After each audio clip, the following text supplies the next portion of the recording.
Welcome, you're watching Kaleidoscope Srilanka Live News Capsule. At the Gold Literary Festival this year was an interesting discussion on tourism, featuring, among others, Simon Bell, a social entrepreneur firmly rooted in sustainable tourism, agribusiness and global strategy.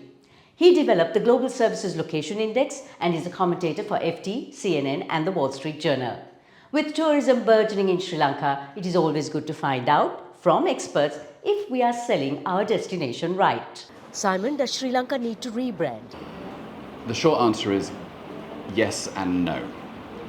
No, in the sense that I think there's too much emphasis placed on branding nowadays, big global brands, Incredible India or whatever.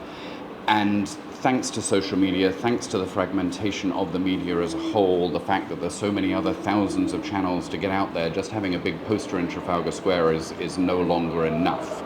And particularly talking about quality and niches, if we want to, go after surf tourists, yachting, tea, trail, hiking, all of the different niches there are, we've got to use different messages with each of those.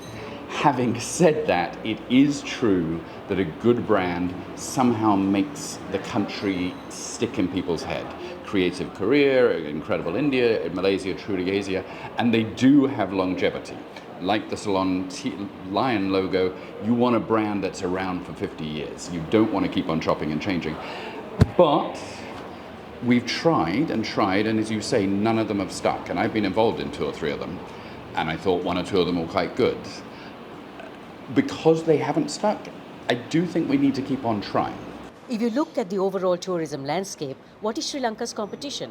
We are not one monolithic product. We are 100 different products, and our competition completely varies depending on the product. If we're doing cheap package tour, winter sun, which is still a valid market, we're competing with Sharm el-Sheikh. If we're talking about yachting, we're competing with places in the Caribbean. If we're talking about long distance trails, we're competing most likely with destinations in Europe, but also in Nepal and so on. And even geographically within Sri Lanka, I get so frustrated by the East Coast low season. I was just in the East Coast. Okay, it's low season for the surfers because the waves aren't good, but it was perfect for my 94-year-old mother because the sea was calm and it was lovely.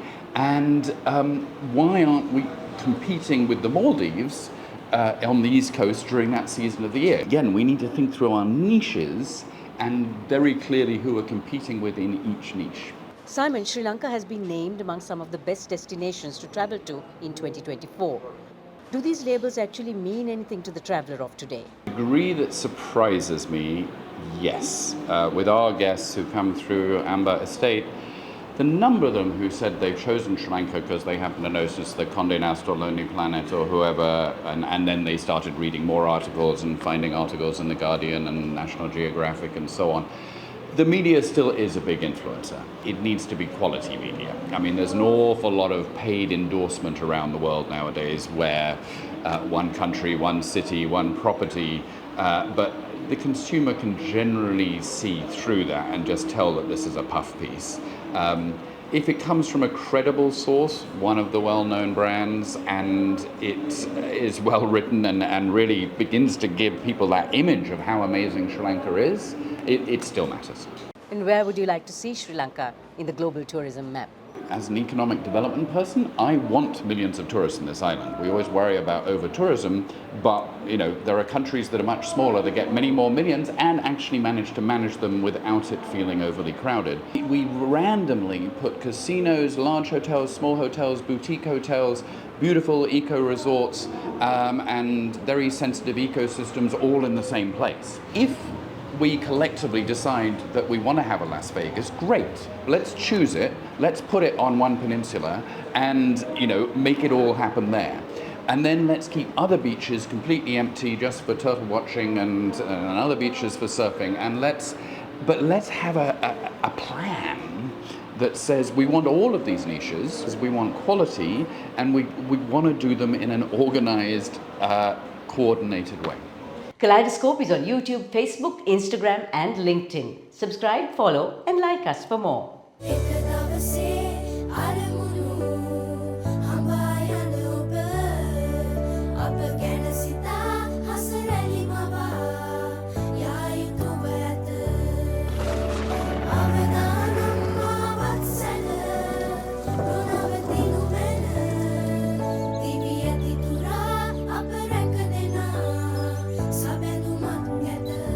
You focus on your goals. We will take care of the risks. Srilanka Life.